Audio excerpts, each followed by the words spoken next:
लोणा कहता है कि ये प्रकृति, ये ब्रह्मांड सबको आईना दिखाता है और सबको देखने के लिए आंखें भी देता है। बिन आंखें किसी को भी नहीं छोड़ता है, सबको आंखें देता है।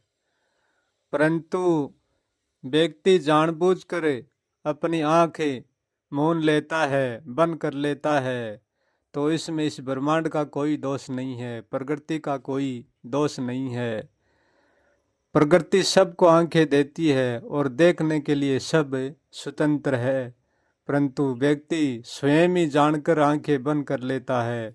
तो इसमें ना तो प्रकृति का दोष है और ना किसी और का, क्योंकि ये दोष तो स्वयं का ही है, जो स्वयं ने आंखें बंद कर ली, अपना आईना न देखने की कसम खा ली है।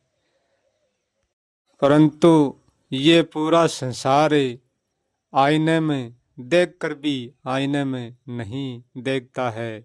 ये संसार हमेशा ही आईने को अधूरा ही देखती है। बाहर को मुख देखने के लिए व्यक्ति शीशा स्वयं ही तैयार कर लेता है और पूरे ब्रह्मांड को देखने के लिए, पूरे रहस्य को जानने के लिए व्यक्ति भीतर भी आईना स्वयं ही तैयार करता है। ये संसार आंखें तो खुली रखती है, परंतु अपने भीतर के आईने पर कर्म का कचरा डाल देती है और उस कचरे से आईना ढक जाता है, आईना खुला नहीं रहता है। इसलिए सारी संसार इस ब्रह्मांड को नहीं देख पाती, क्योंकि दुनिया अनदेखी रह जाती है, अच्छी तरीके से पूरे ब्रह्मांड को नहीं जान पाती, नहीं देख पाती, क्योंकि कचरे से अपने आईने को ढक लेती है, इसलिए नहीं देख पाती है। बाहर का भी व्यक्ति आईना तैयार कर सकता है और भीतर का दर्पण भी तैयार कर सकता है, परंतु व्यक्ति जन्म का आईना तैयार नहीं कर सकता, क्योंकि स्वयं के जन्म का आईना व्यक्ति स्वयं नहीं खोल सकता। स्वयं के जन्म का आईना तो प्रकृति खोलती है और प्रकृति देती है। जो प्रकृति आईना देती है, उस आईने के बिना ना तो व्यक्ति होगा और ना हो सकता है, और ना उसके आईने के बिना कुछ भी कर सकता है। जब प्रकृति आईना देती है, तभी व्यक्ति अपना बाहर का शीशा तैयार करता है और भीतर का दर्पण तैयार करता है। क्योंकि प्रकृति का आईना है वो बड़ा अद्भुत है, वो हमारा प्रथम शरीर और हमारा प्राण दोनों मिलते हैं तभी आईना बनता है। यदि हमारे भीतर शरीर ही ना होगा और शरीर होगा, प्राण ना होगा और प्राण होगा, शरीर ना होगा, तो हम ना तो कोई बाहर का आईना बना पाएंगे और ना कोई भीतर का आईना बना पाएंगे। हम आईने को कर्म से नहीं, कर्म की भूल से आईने को ढक देते हैं, क्योंकि कर्म से आईना उजला होता है, ढका नहीं जाता है। ढकना हमारी कर्म की भूल है। हम कर्म को करते हैं, परंतु भूल कर करते हैं। हम कर्म के बारे में करने का सही अर्थ नहीं जानते हैं, इसलिए हमारा आईना कर्म के कचरे से ढका जाता है। क्योंकि हम कर्म को सही दिशा में नहीं करके विपरीत दिशा में कर्म को करके और कर्म को ही हम कचरा बना देते हैं, अन्यथा कर्म कचरा नहीं होता है। जो व्यक्ति का भीतर का आईना है वो हमारा प्राण है, हमारा सांस है। सांस से बढ़कर हमारे भीतर कोई आईना नहीं है। हम जितने सांस को माजेंगे और जितने सांस को स्वतंत्र रखेंगे, जितना ही हमें आईने में फैलते जाएंगे, जितना ही हमें ब्रह्मांड को गजब से और अच्छी तरीके से जान पाएंगे। क्योंकि सबसे श्रेष्ठ आईना हमारा सांस ही है, और हमारा सांस हर पल जब सांस आते हैं तो हमें मृत्यु का बोध कराते हैं, और जब सांस भीतर जाते हैं तो हमें जीवन का बोध कराते हैं। जब सांस बाहर जाता है शरीर से तो मृत्यु का आईना दिखा देता है, और जब भीतर आता है तो जन्म का आईना दिखा देता है। बाहर जाते सांस का नाम है रेचक, और भीतर आते सांस का नाम है कुम्मक।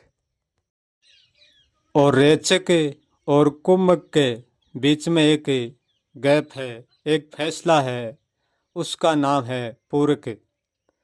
रेचक, कुम्मक, पूरक, ये हमारे सांस का, रेचक में सांस को बाहर जाना है और कुम्मक में सांस को भीतर आना है। और रेचक और कुम्मक के बीच में जो पूरक का स्थान है, वो पूरक का स्थान हमें जीवन जीना सिखाता है। हम पूरक के स्थान पर ही जीवन जीते हैं। इसलिए हमारा सांस बाहर जाते हुए मृत्यु का आईना दिखाते हैं, और भीतर आते हुए जन्म का आईना दिखाते हुए हैं। और जब बीच का गैप है उसमें हमें पूरे जीवन का आईना दिखाते हैं। उस गैप में हम जीवन जीते हैं। रेचक, कुम्मक, पूरक, हम पूरक में जीवन जीते हैं। लोणा कहता है कि सांस से बढ़कर हमारे पास और कोई भी पूंजी नहीं है, क्योंकि सब चीज़ों में सबसे श्रेष्ठ हमारा प्राण ही है, प्राण से बढ़कर नहीं।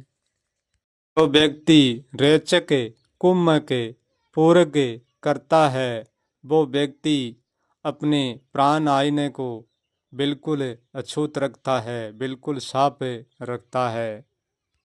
रेचक, कुम्मक, पूरक करने का अर्थ है व्यक्ति अपने सांस को आते और जानते को हर पल देखता है, और अपने सांस के इर्द गिर्द हर पल रहता है, पूरक में रहता है।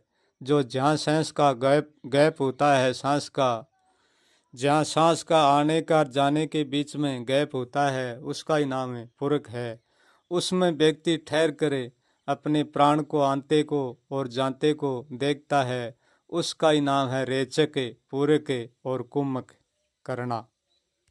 जो रेचक, पूरक, कुम्मक करता है वो ही आध्यात्मिक कहलाता है, और वो ही शाश्वत को जानता है।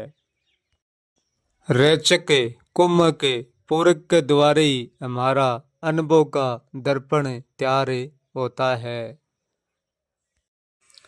लोणा कहता है कि दर्पण चाहे बाहर का हो और चाहे भीतर का हो और चाहे प्रकृति का हो, दर्पण दर्पण ही होता है, और दर्पण अद्भुत होता है। दर्पण एक रहस्यमयी होता है। लोणा कहता है कि जब बाहर का दर्पण टूट जाता है तो व्यक्ति पर कितना के प्रभाव पड़ता है दर्पण टूटने का।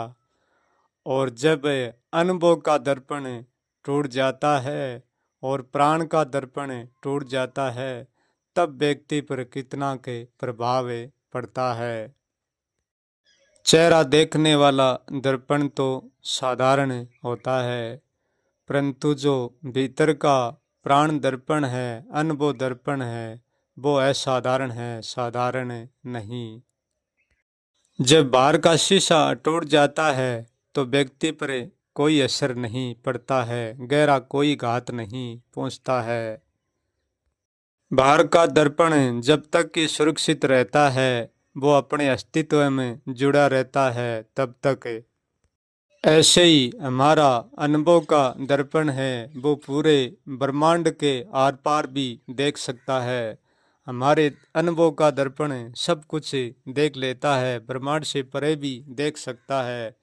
इतना अद्भुत दर्पण होता है। जब जीवन लीला समाप्त हो जाती है और प्राण का दर्पण टूट जाता है, तब हमारे अनुभव का दर्पण भी टूट जाता है। फिर हमारा अनुभव का दर्पण भी चकनाचूर हो जाता है। हमारे लिए हमारे अनुभव में भी कुछ नहीं बचता है। जैसे बाहर का दर्पण टूट कर कचरा कचरा हो जाता है, ऐसे ही हमारा अनुभव का दर्पण ही जब हमारी प्राणलीला समाप्त हो जाती है, तो हमारा अनुभव का दर्पण भी टूट जाता है। वो दर्पण फिर हमारे पास नहीं होता है। लोणा कहता है, व्यक्ति पर ना तो बाहर का दर्पण टूटने से कोई प्रभाव पड़ता है और ना व्यक्ति पर अनुभव का दर्पण टूटने से प्रभाव पड़ता है। नहीं, दोनों दर्पण टूटने से व्यक्ति पर कोई भी प्रभाव नहीं पड़ता है, क्योंकि व्यक्ति दर्पण से सब कुछ देखता है। व्यक्ति स्वयं दर्पण नहीं होता है, इसलिए दर्पण के टूट जाने से व्यक्ति पर कोई प्रभाव नहीं होता है। व्यक्ति जैसा है वैसा ही रहता है, क्योंकि व्यक्ति कभी ना तो बनता है और ना कभी बिगड़ता है। बिगड़ना बढ़ना व्यक्ति के आईने का ही होता है। व्यक्ति का नया आईना आ जाता है तो दूसरा आईना पुराना टूट जाता है। बस ये जीवन मरण और जन्म एक आईने की भांति है, क्योंकि जन्म जीवन मृत्यु तीनों अवस्था आईने में गुजरती हैं। परंतु जो दर्पण को बनाता है और जो दर्पण को देखता है, वो व्यक्ति स्वयं कौन होता है, उसके बारे में मैं जानकर भी कुछ नहीं जानता हूँ। क्योंकि व्यक्ति को मैं आईने के साथ जोड़ देता हूँ तो व्यक्ति भी एक आईना बनकर रह जाता है। व्यक्ति अलग नहीं हो सकता। मैं कहूँगा कि व्यक्ति ब्रह्मांड है, व्यक्ति सब कुछ है। व्यक्ति स्वयं एक आईना है, तो फिर व्यक्ति बनता है और बिगड़ता है। फिर व्यक्ति कभी एक रस से एक जैसा नहीं हो सकता। हम जो भी बोलते हैं, जो भी देखते हैं, जो भी जानते हैं, जो भी बनाते हैं, जो भी बनते हैं, वो सब इस आईने के पर्दे पर ही होता है। जहाँ आईना नहीं है वहाँ हम कुछ भी नहीं बना सकते हैं, कुछ भी देख नहीं सकते हैं, कुछ भी बोल नहीं सकते हैं, कुछ भी जान भी नहीं सकते हैं। यहाँ प्रथम वस्तु से लेकर अंतिम वस्तु तक और प्रथम विचार से लेकर अंतिम विचार तक यहाँ जो भी है वो सारी आईने की कला है और व्यक्ति उसको बनाता है और उसको देखता है, उसको पकड़ता है और उसको छोड़ देता है। इसलिए लोणा कहता है कि मैं व्यक्ति को किसी भी विचार के साथ, किसी भी वस्तु के साथ व्यक्ति को हम जोड़कर नहीं जानते हैं। ऐसा नहीं है कि व्यक्ति को वस्तु के साथ और अवस्तु के साथ जोड़ा नहीं जाता है और जोड़कर देखा नहीं जाता है। हाँ, ये संसार का नेम यही है, वस्तु के साथ जोड़कर देखती है और अवस्तु के साथ भी जोड़कर देखती है। परंतु ऐसा मुझ में नहीं है। वस्तु अवस्तु के साथ मैं कभी भी प्राणी को नहीं जोड़ता हूँ, व्यक्ति को नहीं जोड़ता हूँ। प्राणी तो एक प्राण का विचार है, व्यक्ति एक व्यक्ति तत्व का विचार है। परंतु मैं जिस व्यक्ति की बात करता हूँ वो व्यक्ति कोई होकर भी कोई व्यक्ति नहीं होता है, वो एक रहस्य ही है। इसलिए व्यक्ति करता है, कर्ता से गुण निर्गुण से जुड़कर भी कभी नहीं जुड़ता है। व्यक्ति कोई व्यक्ति होता नहीं है, मैंने पुकारने के लिए और जानने के लिए केवल एक नाम दे रखा है। सार जिस व्यक्ति की बात करता है, मैं उस व्यक्ति की बातें नहीं करता हूँ।